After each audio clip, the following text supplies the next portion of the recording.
¿Me vas ahí corriendo? Viniste a gastar los dólares que están llenos de sangre, manchados por todo el que...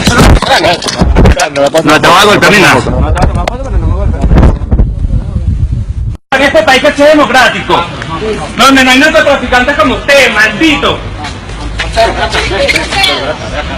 ¿Qué? ¿Qué van a defender? ¿A un asesino? ¿Me quieres robar el teléfono porque te estoy diciendo que está usando dólares manchados de sangre? Que todos los muertos del pueblo venezolano. Eres un asesino.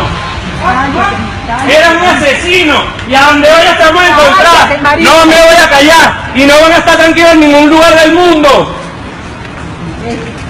Todos los muertos venezolanos tienen dolientes y a donde vayan a esconderse los vamos a encontrar.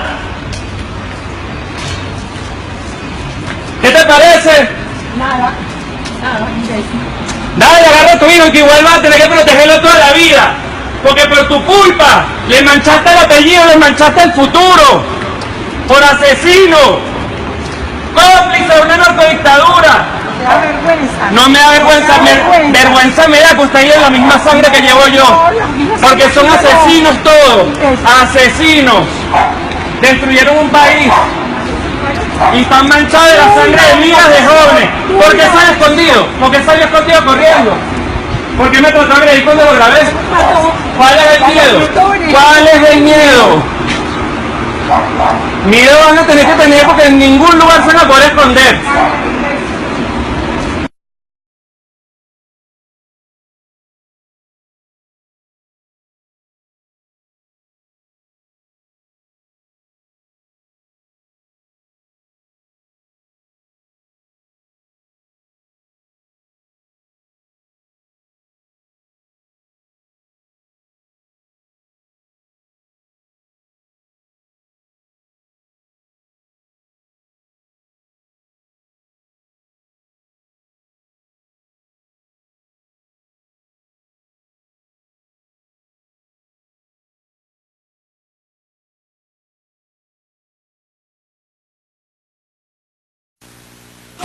¿Y qué va a decir usted de México, por ejemplo? País más violento que México no existe. Gobierno más desprestigiado. Yo sí quisiera, de verdad, solamente como una prueba, que el señor Peña Nieto convoque de Asamblea Nacional Constituyente, de elegir constituyente. A ver cuántos votos saca. A ver, que salga para lo claro y lo haga. La verdad no existe un país del mundo que tenga este nivel de ejemplo de democracia que tiene Venezuela.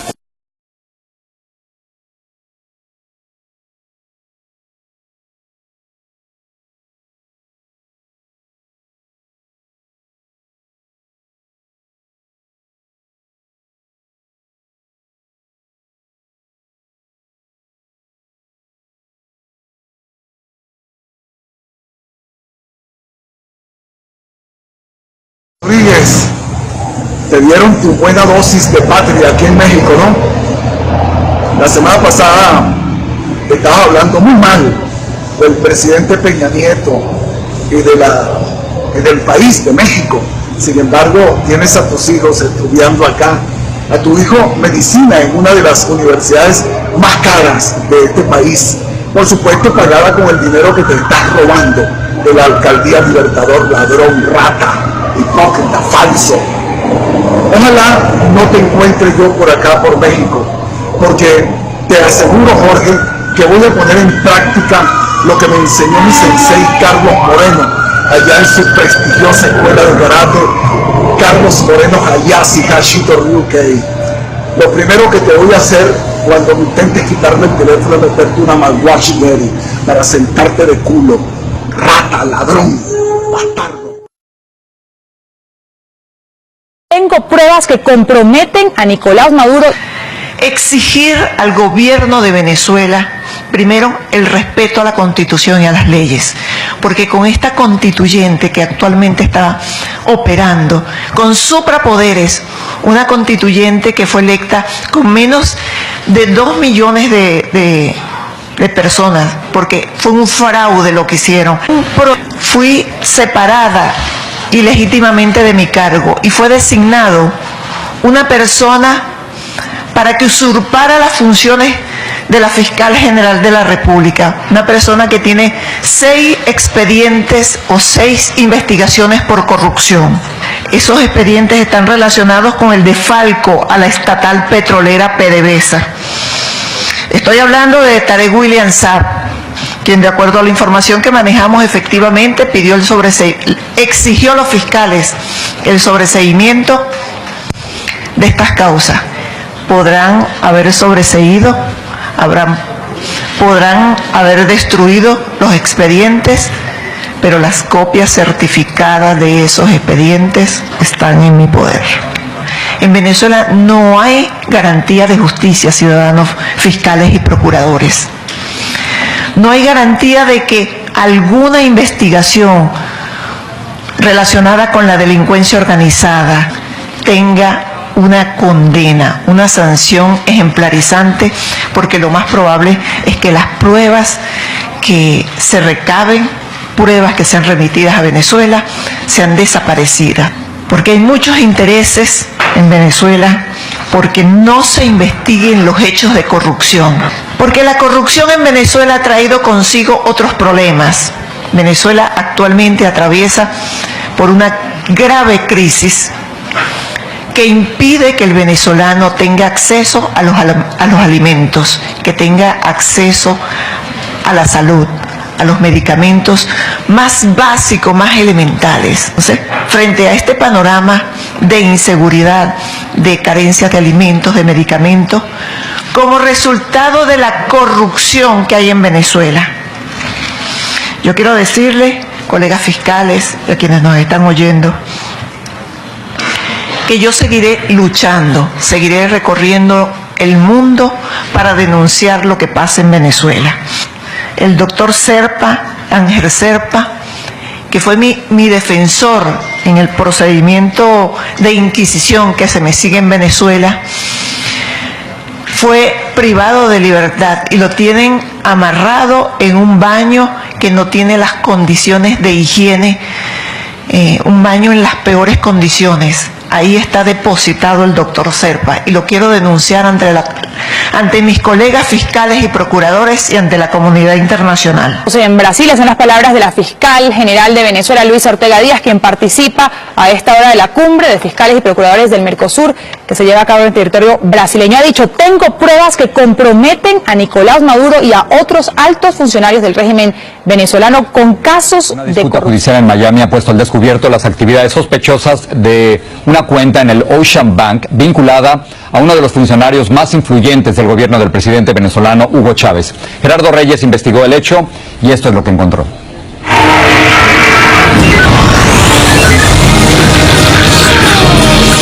Univisión Investiga pudo determinar que la cuenta está relacionada con Rafael Ramírez, el presidente de la empresa estatal de petróleos de Venezuela, PDVSA. ¿Señora Niurka Sánchez? Sí. La ejecutiva del banco, Niurka Sánchez, quien manejaba la cuenta, alega en una demanda en Miami que la despidieron injustamente en el 2009 por reportar la cuenta a las autoridades financieras de Estados Unidos. Ella reportó actividades sospechosas en una cuenta en particular y a consecuencia de esa denuncia tomaron represalias en su contra. De acuerdo con documentos de la Corte del Condado de Miami-Dade y fuentes de Univisión, Rafael Ramírez entregaba el dinero a un abogado de Venezuela identificado solamente por las iniciales RB en los documentos del caso. Para justificar los depósitos ante el Banco de Miami, el abogado aseguraba que eran honorarios que le entregaba el presidente de PDVSA por asesorías legales. El abogado enviaba regularmente a la cuenta en el Ocean Bank giros de $300,000 a $600,000 que sumaron $3 millones en poco más de un año. Una vez el dinero ingresaba al banco en Miami, RB impartía instrucciones para que los depósitos se transfirieran de inmediato a cuentas cifradas en Suiza y Luxemburgo. Preocupada porque algunos de los giros desde Venezuela eran ajenos al contrato de asesoría entre el abogado y el presidente de PDVSA, Sánchez decidió informar al FinCEN, el organismo del gobierno de Estados Unidos que investiga el lavado de dinero. Alfonso Macedo, presidente del banco, recriminó a Sánchez por haber reportado la cuenta y le advirtió que no debería haber reportado la transacción porque una de las partes envueltas era un íntimo amigo de la familia. La señora Sánchez reportó la actividad sospechosa y la reportó al presidente del banco, entre otros, y a raíz de haberlo reportado, ella se volvió un problema. Aparte de la demanda civil, Sánchez cooperó con una investigación criminal por lavado de dinero que organismos federales adelantaban en el Ocean Bank, según lo explica otro de sus abogados. Sabíamos que había una investigación y nosotros hemos asistido al gobierno federal en todo lo que han necesitado. La pesquisa federal culminó hace 2 semanas con una multa al banco de más de $10 millones por no tomar medidas para evitar el lavado de dinero durante casi 10 años. Los investigadores encontraron que las fallas del banco no solo se presentaron en cuentas de venezolanos, sino en depósitos de narcotraficantes mexicanos. Yo no puedo hacer comentario al respecto. Sánchez, quien llevaba 25 años en el banco, alegó en la demanda que el Ocean Bank removió ilegalmente las evidencias de los documentos de la cuenta para encubrir la actividad sospechosa y potencialmente ilegal. Los abogados de Holland & Knight, que representan al banco, dijeron a Univisión que la política de Ocean Bank es no hacer comentarios sobre casos en litigio. Ambas partes llegaron a un acuerdo para no ir a un juicio. El acuerdo aún debe ser aprobado por el Fondo Federal de Garantías Bancarias, FDIC. Regreso contigo, María Elena. Muchísimas gracias. Será libre muy próximamente y ese dictador sale por su renuncia o sale con las patas por delante en un cajón, o sale con las patas por delante en un cajón. Venezuela tiene que regresar a la democracia y de eso nos vamos a encargar todos, repito, aquí en Colombia, allá en Estados Unidos, allá en la Organización de Estados Americanos, en cualquier lugar del mundo. Vamos a hacer un frente común y a salvar esta gran nación hermana latinoamericana que está hoy postrada bajo las botas del dictador. Hay que cerrarle las fuentes de ingreso, hay que cerrarle la parte económica de comercio. Bueno, a ese burro de Maduro no le interesa la ley, no le interesan los derechos humanos, no es como él va a responder a todas las acusaciones que hay en su contra. Yo sí creo que va caminando derechito a la Corte de La Haya, él y sus secuaces, la famosísima hoy canciller del sí, el atropellado de el señor Diosdado Cabello. Ellos tendrán que rendir cuentas en el Tribunal de La Haya por delitos de lesa humanidad. Yo lloro. Yo nunca pensé vivir lo que estoy viviendo aquí.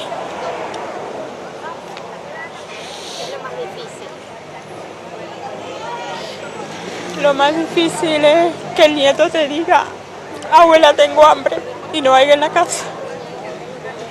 Es Isabela, una venezolana de 58 años. Su alimentación y la de su familia han cambiado producto de la crisis económica en el país.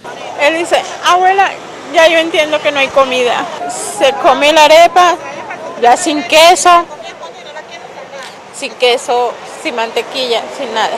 Isabela ha perdido 37 kilos por la crisis, es decir, 29 más del promedio que reportaba para el 2016 en la encuesta de condiciones de vida, donde 74% de la población dijo haber bajado al menos 8 kilos. Las cifras pues van en incremento de mortalidad. Estamos quizás ante una generación que pueda morir antes que sus padres por la parte nutricional, por la parte de salud. Si yo consigo una pasta, ¿sabe lo que nosotros hacemos? Le guardamos la pasta al niño y con el agua que cocinamos, la pasta, comemos nosotros. Desde las 4 de la madrugada hacía fila a las afueras de un mercado. No encontró alimentos subsidiados por el Estado. Estoy aquí desde las 4 de la mañana, vendieron una harina pan por persona, yo no llegué. La dieta de sobrevivencia de Isabela y de su familia alarma a especialistas del Observatorio Venezolano de la Salud. Ahorita estamos alarmados por las cifras de desnutrición que tenemos en este momento, pero debemos alarmarnos aún más por todo lo que está detrás. Por cada niño desnutrido, vemos que en la que llega grave al hospital, en la comunidad hay cerca de 20 niños desnutridos. Historias similares se repiten, almuerzos que no se concretan y desayunos que pasan a ser, en algunos casos, el único alimento del día. Ya yo desayuné con un pedazo con una arepa que me comí y ya hasta la noche que consiga algo. Una dieta de sobrevivencia donde no existen carnes, granos, tampoco frutas y si acaso unos pocos vegetales. Olvídese de carne porque la carne está por las nubes. Una avenita, una lechecita que uno no puede tomársela porque eso está muy caro. ¿Desde cuándo no ve en su hogar un pollo, una carne, huevos? Ya, ni me lo pregunte, no sé desde cuándo. Nosotros no comemos salado. Ciudadanos que no logran completar ni un kilo de comida al día. El venezolano consume en peso neto menos de 1 kilo de alimento al día. Ya eso es un número alarmante.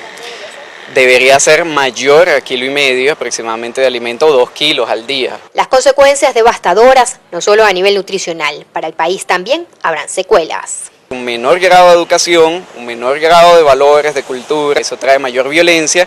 Estamos viendo a niños que no van a crecer adecuadamente. La desnutrición infantil en Venezuela ronda 26% según las últimas cifras de organizaciones independientes, data de 2016. El gobierno no publica cifras.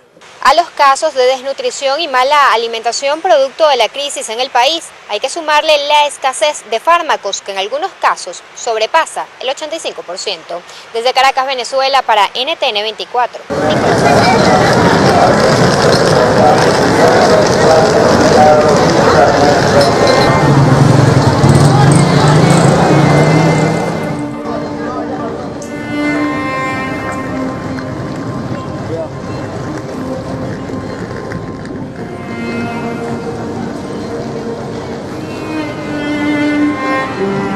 Esto está terrible, aquí estamos pasando hambre, esto está terrible, la situación cada vez se pone más pequeña, todo es, no hay trabajo, no hay nada, todo es difícil de conseguir, todo no marcha como antes, como en los tiempos de atrás, todo está cada vez peor.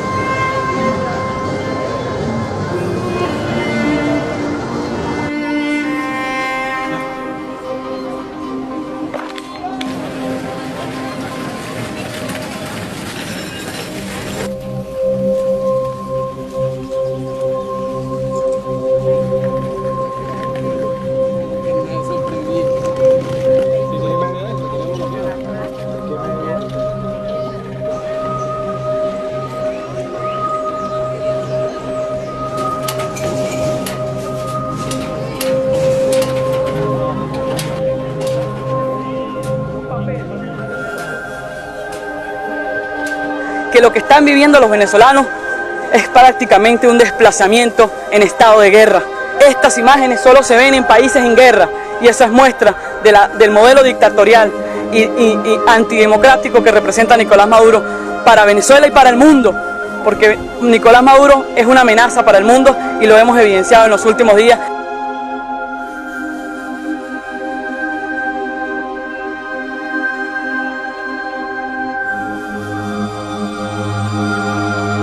Por la situación que estamos viviendo día a día en Venezuela es una situación terrible, si soy sincero. Hay gente que me entiende, yo sé que me están escuchando y me entienden. Día a día hay muchas personas que se acuestan con 1 o 2 comidas en el estómago, pues ya tienen que sustituir el desayuno por el almuerzo y cena nada más, almuerzo y cena, algo así. O simplemente no tienen nada que comer, ya 1 kilo de arroz vale 15.000 bolívares, que esos son 4 días de trabajo y no alcanza para nada tampoco.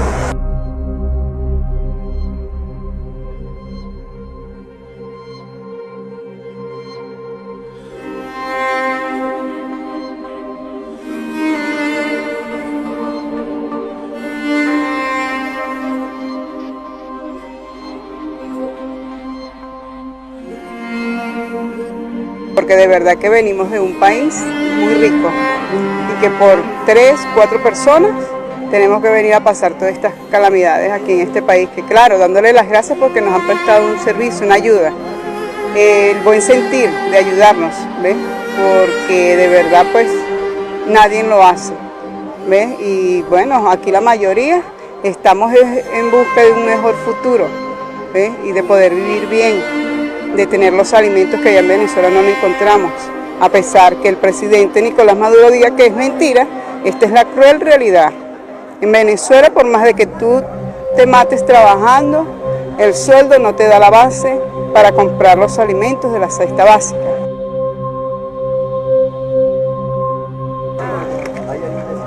Mi nombre es Joaquín Montoya.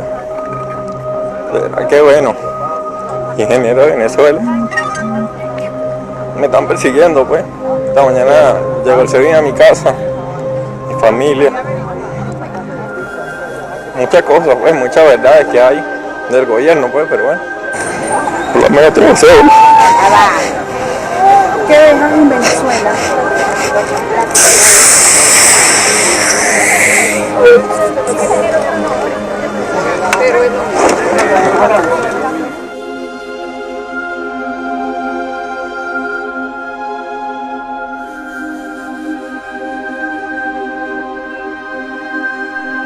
Y volvemos otra vez al tema de los medios. ¿Por qué?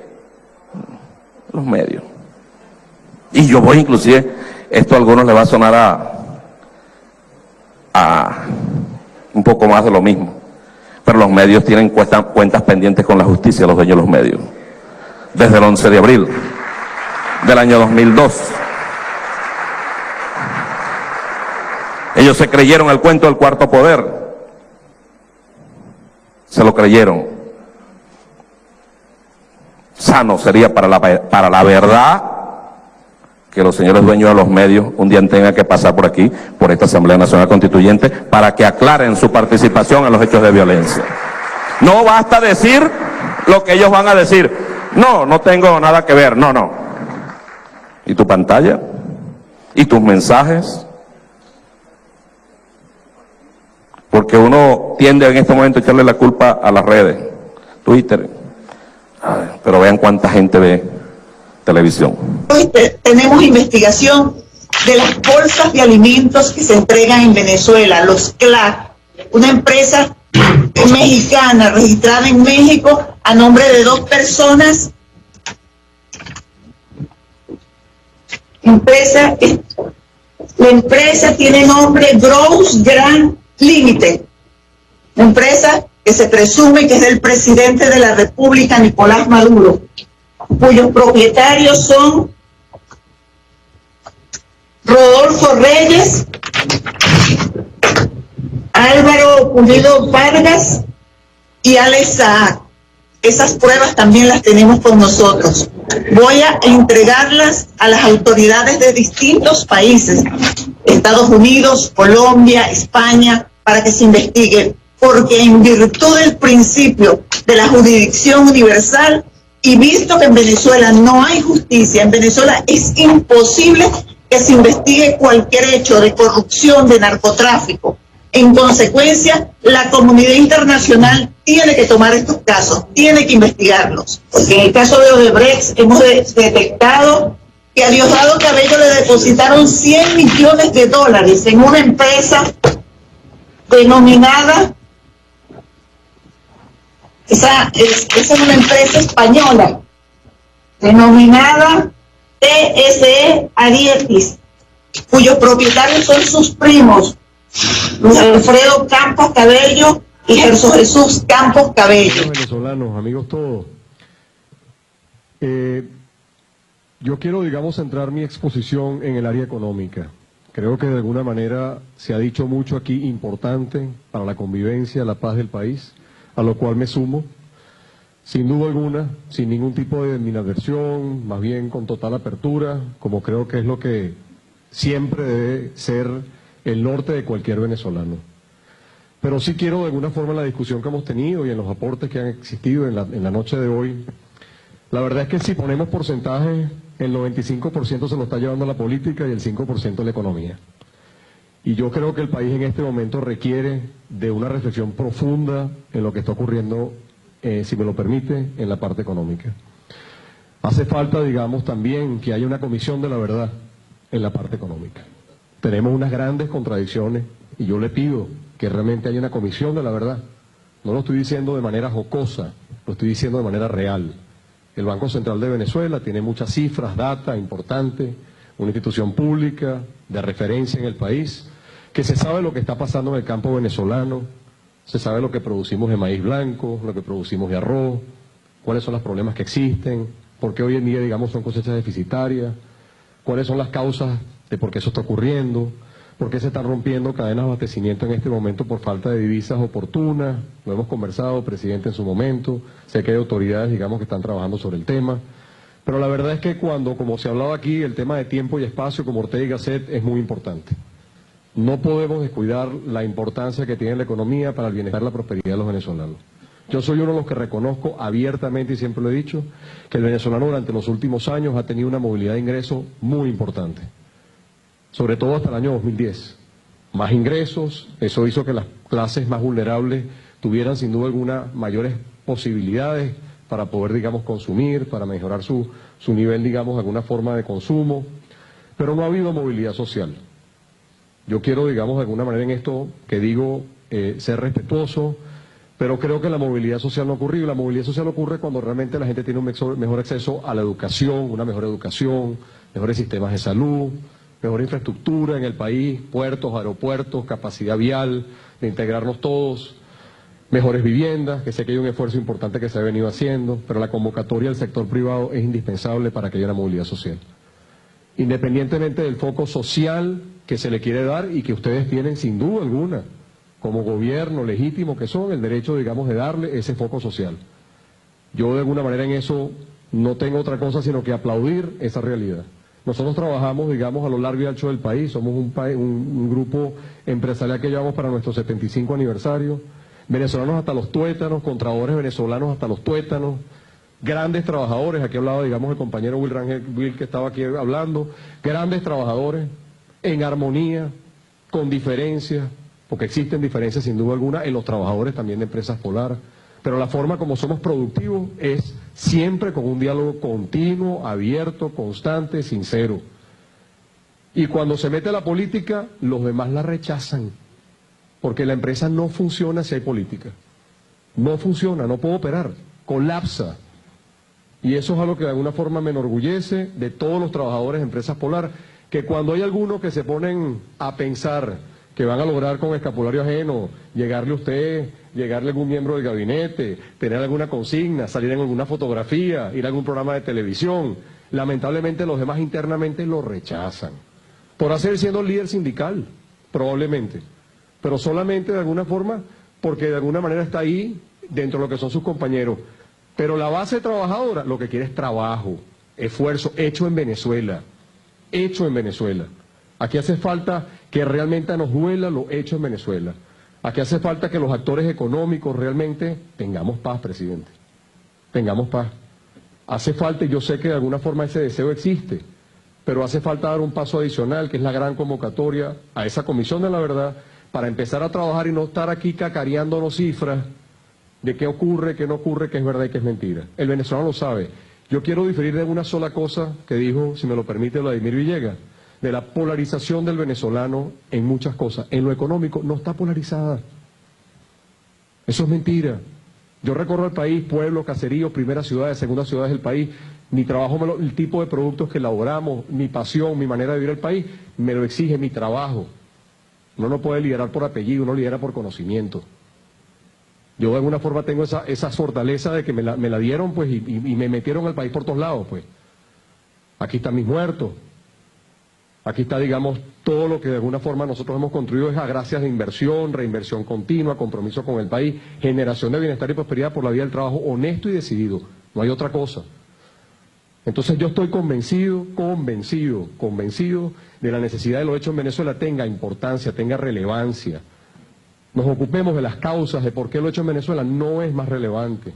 ¿Por qué no podemos, digamos, nosotros ser de verdad, autosuficientes y soberanos en materia alimentaria? No en todo, porque este trópico no nos permite ser soberanos en todo, pero sí en lo que podemos serlo. Los llanos venezolanos tienen, bueno, potencialidades enormes. Aquí están alcaldes, gobernadores, de todo lo que tiene que ver con ese gran país. Pero para eso necesitamos, digamos, tener hacia los actores económicos comprometidos de forma real que la empresa privada es parte de la solución de los problemas del país. Y yo de alguna forma termino diciendo algo, el venezolano no es envidioso, el venezolano aspira, no es el que envidia no avanza, el que aspira llega lejos. Y yo estoy convencido de que el gran país es eso. Y termino también con algo que me parece muy relevante. No nos pongan a escoger entre lo colectivo y lo individual, porque eso, de alguna forma, no está reñido. La inventiva, la capacidad individual de cada uno de nosotros hace posible que el colectivo se beneficie. Cada quien jugando el rol que le corresponde. Pero de alguna forma, es como un equipo. Aquí está Maglio, no sé si hay algún futbolista aquí, pero digamos, los equipos ganan cuando de alguna forma cada quien hace lo que le toca. El colectivo se beneficia, el equipo, Venezuela va a ganar si cada quien de nosotros hace lo que le toca. El orden de frente de shortstop tiene que ser el shortstop, no lo puede ser centerfield. ¿Me entiendes? El lateral derecho juega el lateral derecho, el enganche, el punta a punta.